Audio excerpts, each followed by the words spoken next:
यूहन्ना लोगों की अपेक्षा के साथ बड़ा हुआ।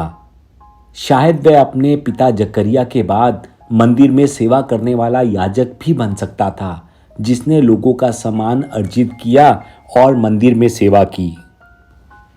हालांकि जब परमेश्वर का वचन यूहन्ना के पास आया तो वह सब कुछ छोड़कर हर दिन यरदान के आसपास के इलाकों में आकर पापों की क्षमा के लिए मन फिराने के बपतिस्मा का प्रचार करने लगा। यह किसी भीड़भाड़ वाले बाजार या गांव में नहीं था।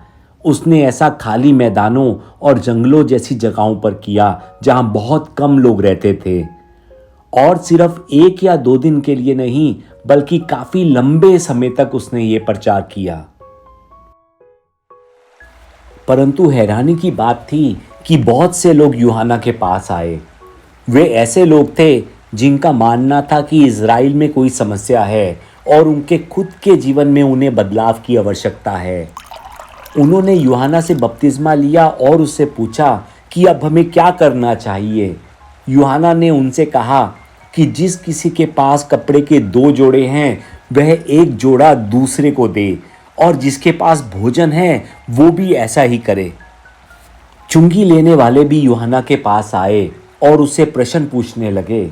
यूहन्ना ने उनसे भी कहा, अपनी आवश्यकता से अधिक ब्याज मत लो। सिपाही भी यूहन्ना के पास आकर उससे पूछने लगे। यूहन्ना ने उनसे भी कहा, दूसरों से चोरी मत करो और लोगों पर झूठा आरोप मत लगाओ और अपनी तनख्वाह से संतुष्ट रहो। यूहन्ना की यह कहानी हमें बताती है कि यदि आपने बपतिस्मा लिया है तो इसका मतलब है कि हमें पश्चाताप कर कर एक अलग जीवन बिताना चाहिए। इसका मतलब है कि हमारा रोज का जीवन आम संसारिक लोगों की तरह नहीं बल्कि बपतिस्मा लिए हुए एक सच्चे विश्वासी के रूप में हमने अपना जीवन बिताना है। यूहन्ना याजक परिवार से था और अपने जन्म के समय से ही वो बहुत प्रसिद्ध था, इसीलिए उसके शब्दों में बहुत सामर्थ्य थी। शायद इसीलिए राजनेताओं और महायाजकों ने यह देखा और उन्हें यूहन्ना से नफरत होने लगी, क्योंकि वह उनके गलत कामों की ओर इशारा कर रहा था और उन्हें पश्चाताप की मांग कर रहा था।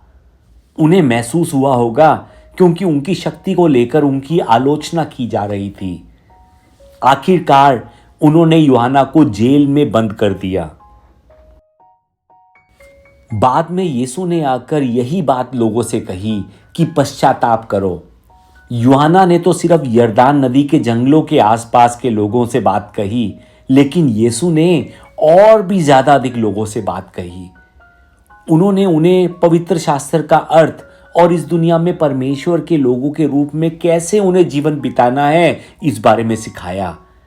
जैसे ही लोगों ने यीशु की बात को सुना, उन्होंने यूहन्ना के बारे में सोचना शुरू कर दिया। यही तो यूहन्ना ने पहले कहा था।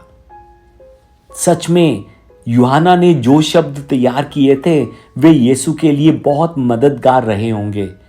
यीशु ने यूहन्ना की प्रशंसा करते हुए कहा कि जितने स्त्रियों से जन्मे हैं उनमें से यूहन्ना से बड़ा और कोई भी नहीं। जैसा कि हम यीशु के आने की प्रतीक्षा कर रहे हैं, हमें यूहन्ना की इस कहानी को भी याद रखना होगा। हम भी उन लोगों के दिलों में क्रिसमस की तैयारी कर सकते हैं जो जानना चाहते हैं कि हमें यीशु के लिए क्या करना चाहिए, हमें कैसी तैयारी करनी चाहिए, हमें किस मन से क्रिसमस का इंतज़ार करना चाहिए।